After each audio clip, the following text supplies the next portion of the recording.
It started off with a question: which country will have more innovation? A country with 10 million white people and 10 million black people, or a country with just 10 million white people and 0 black people? Before reading, this post assumes a lot of things about race, IQ, and colonialism that the reader may not agree with and will be making objections at the implicit assumptions. If you don't agree with the implicit assumptions, take it up on the relevant posts where we argue for these priors explicitly. Or alternatively, you can observe some arguments being made based on priors you don't necessarily agree with just to see where it leads. Patents for South Africa versus parent and analogous countries. The first apples to apples comparison that came to my mind was South Africa versus Australia and New Zealand. Okay, so how do we measure innovation? Sadly, it's a bit of a nebulous concept, and unlike intelligence, there isn't some valid and reliable way to measure it.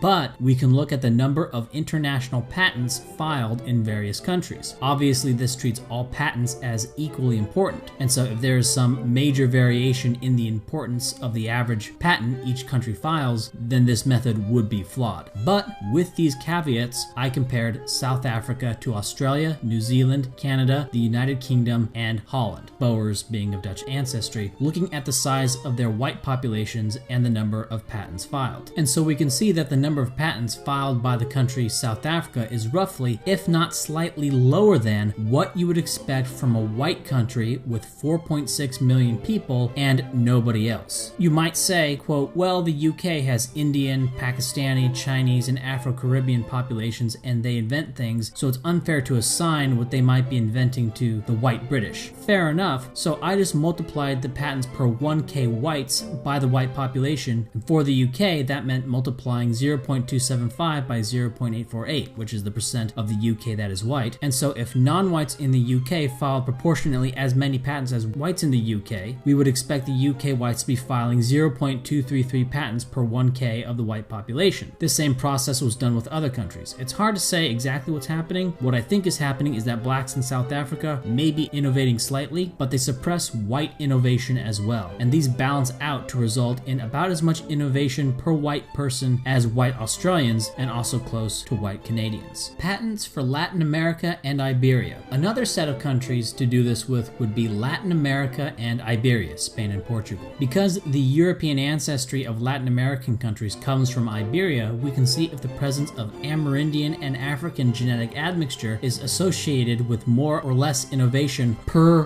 white capita, i.e., is it better to have 20 million whites and 20 million Amerindians, or to have 20 million whites and 0 Amerindians? The reason I'm using these countries is because I wanted to just compare the 5 most populous Latin American countries, but Chile is also included below because I found a paper on genetic admixtures of Brazil, Mexico, Colombia, Peru, and Chile. So here we can see the number of patents per 1,000 whites as a proportion of genetic admixture of the total population in Latin America and parent ethnicity countries of Iberia. And then I looked at them to see the relation between the number of patents per 1k whites and the percentage white a country is. I also did the same thing excluding Iberia and found a weak positive correlation between the percent white a Latin American country is and the number of patents per 1k whites. Obviously, there's still a lot more work to be done on this before we start getting conclusive, but let me put it this way. It's not immediately obvious that the presence of Amerindians, counted as either full persons or genetic admixture within a mixed population, has any benefit on innovation. And let me reiterate what this means. This means that a country of 10 million whites and 10 million Amerindians is not going to be any more innovative than a country of just 10 million whites. Or at least that's what this very limited analysis points to. But we certainly can't just leap to the conclusion that adding in Amerindians to a white population will simply add to their innovation at no other cost. Because let's say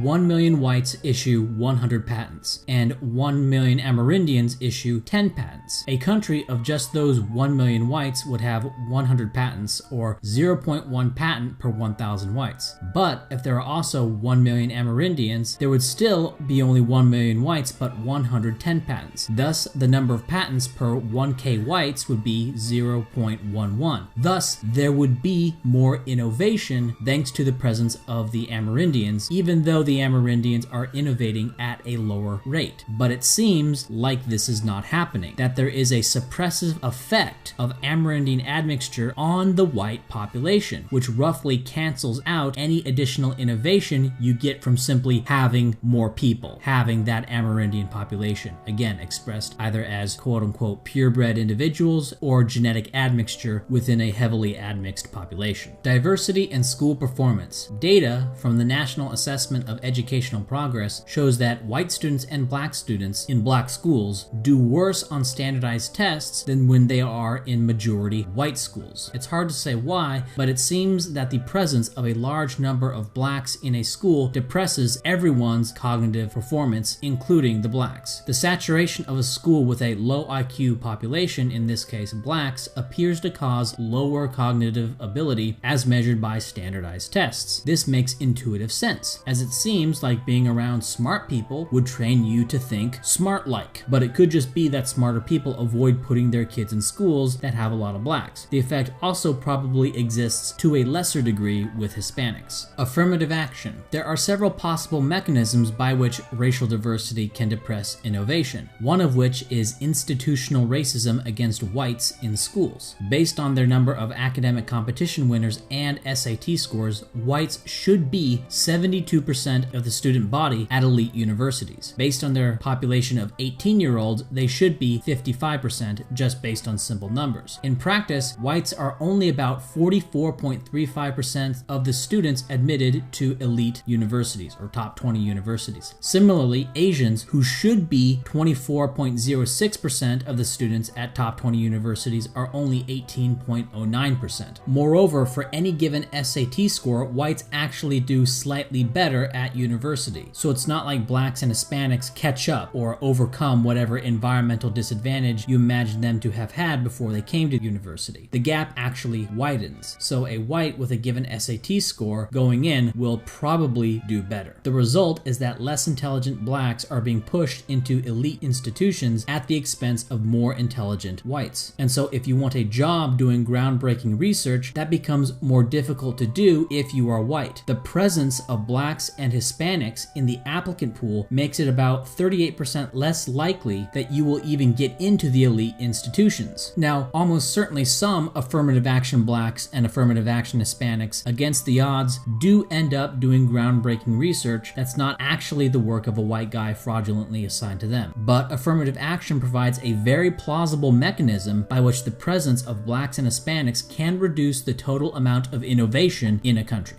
Direct wasted resources. The direct wasted resources involves things that can be well quantified and things that are more difficult to quantify. From a fiscal standpoint, we can see that Hispanics on net take $5,160 more from the US government at all levels than they pay per person. Blacks take $7,700 more than they pay, and whites on net contribute $1,260 more than they take in government services. And this is when you apply 100% of military spending to whites. And so on net, blacks and Hispanics cost the US $597 billion if you assign all military spending to whites, or $802 billion if you evenly distribute military spending. This is a direct hammer blow to the US economy that blacks and Hispanics deliver every year. And poorer economies tend to produce fewer inventions, even when they are of the same race and have the same average IQ as wealthier countries. For example, Northeastern Europe, Poland, Hungary, having fewer patents per capita than Western Europe despite having the same average IQ. Intuitively, it would seem like this would be because they are more concerned with making ends meet, and the country has less money to fund research. So if you have a population that is making a country around 750 billion poorer per year, that has to reduce research spending. Another direct form of wasted resources would be firm productivity. Richard, in 2007, took a measure of productivity of various firms over a period of 6 years and contrasted their performance to their racial diversity. The study was done in the United States, so it isn't likely to be muddled with a faux ethnic diversity in Europe where a Dane and a Swede working together is considered diverse. Richard found a strong negative relationship between firm diversity and productivity. Another study done in Germany in 2012 by Perrotta found a similar, though less pronounced, negative relation between firm diversity and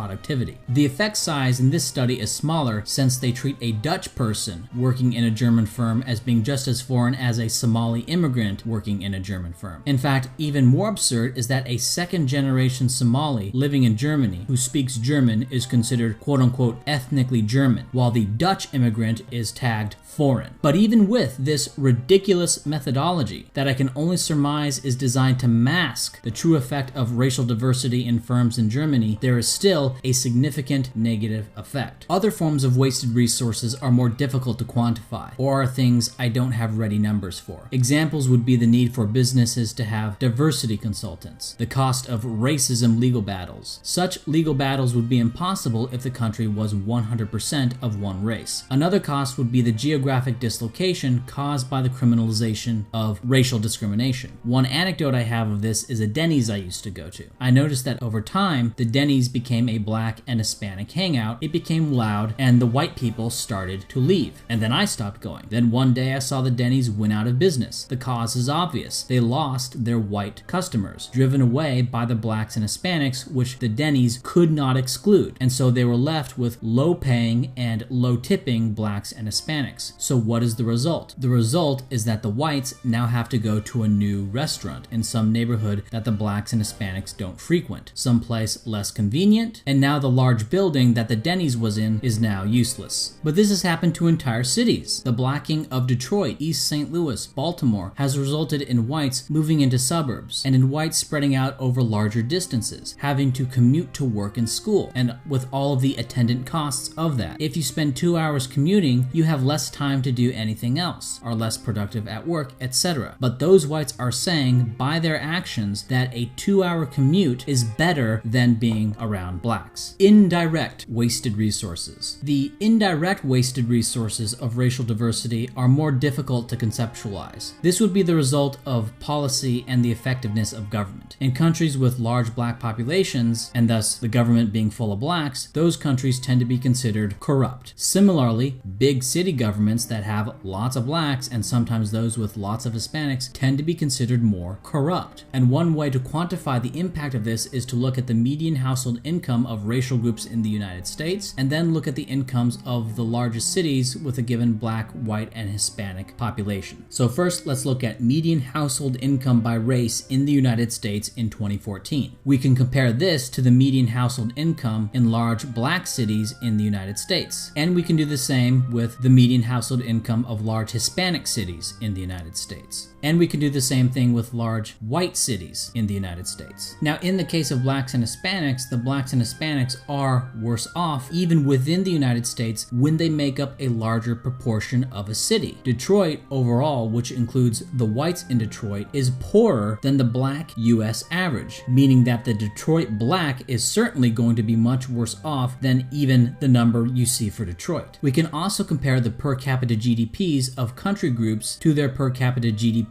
in the United States. All sources for this are in the description. If you want to talk about colonialism, please talk about that in the linked articles or video on colonialism. And so we can see that European countries, warts and all, including former USSR, Warsaw Pact, and Yugoslavia countries, and including Ukraine, have a GDP purchasing power parity of $33,542 per capita. Latin American countries, warts and all, average to $15,417 per capita, and black African countries average, warts and all, to $3,617 per capita. Black Africa, of course, excludes Egypt, Libya, Tunisia, Algeria, and Morocco. I personally think it's relevant to look at variation within European countries by cluster as well, as Ukrainian immigrants to the United States are going to integrate with the white population and eventually be behaviorally and economically indistinguishable from the rest of the European American population. So that white number includes countries that have political pathologies that don't transfer when they migrate to other white countries. For example, there are Serbian and Croat immigrants to Australia, but they aren't having turf wars in Australia like they do in the Balkans. Similar, Russian immigrants to Canada aren't trying to impose a dictatorship like what exists in Russia. When whites in the pathological countries of Eastern Europe leave those places, they become Western Europeans. Ireland used to be poorer than the United Kingdom. Now it's wealthier, and Irish Americans aren't some lower or class, they're fully enmeshed with the singular European American population. And so the overall 33,542 number for Europe, warts and all, probably underestimates the benefits of European immigration. Now, to somebody with a lot of egalitarian environmentalist priors who imagines that Africa is poor because Europe had a head start, or guns, germs, and steel kind of connect the dot just so stories, or imagines that colonialism made Africa poor, they'll just write all of this off as being entirely circumstantial, and then write off relative outcome differences within the countries as entirely circumstantial. But for the rest of us, this is evidence that the kind of environments that blacks and Hispanics create reduces the upside of development for those countries. When all the races are placed in the same country, there is a gap, but the gaps between the countries are not only captures the differences in cognitive ability, but also the compounding effects of having populations of a certain race making all the laws. And so the gap between Africa and Europe is much larger than the gap between African Americans and European Americans. And this is evidence of political externalities, the indirect effects of having certain racial groups in your country. The result being that the presence of Mesoamerican admixture, and much more so for blacks, causes countries to be drastically poor beyond the simple addition of lower IQ people to the labor force of a European country. No, there is a compounding policy effect that lowers the available surplus resources, which lowers the ability to innovate. Therefore, it is not clear-cut whether or not the innovation carried out by blacks and Hispanics offsets the suppressive effect they have on the societies that they are in. I'm leaning toward Hispanics being break-even, that the suppression they cause is roughly offset by their own innovation, while blacks are a net negative. If true, so what? If this is true, then maximizing global innovation would involve generalized racial segregation. For the small number of people who do real useful scientific research, I wouldn't want to put any limits on what they can do or where they can go or who they can work with. However, when they bring in their abuela and 20 other family members who proceed to vote in the United States down to the level of Latin America and thus reduce their ability to do scientific research, that's bad. So let's not have that. Africans in African countries will do some innovative things. And what they can do there and what they do there can be added to what white people will do in all white countries, which is as much or more than what those same white people would do if there was a large black population within their country. With the internet, the communication argument is bogus, and for the super scientists who need to work in the same physical laboratory, we can make exceptions for the 10,000 or so people worldwide for whom this circumstance of being a super scientist applies. But the general rule is probably that global racial segregation with regards to whites, blacks, and Amerindians at the very least will increase overall innovation by preserving the kind of economic environments created by white and possibly Asian populations necessary to fund that research. If, of course, all this is true.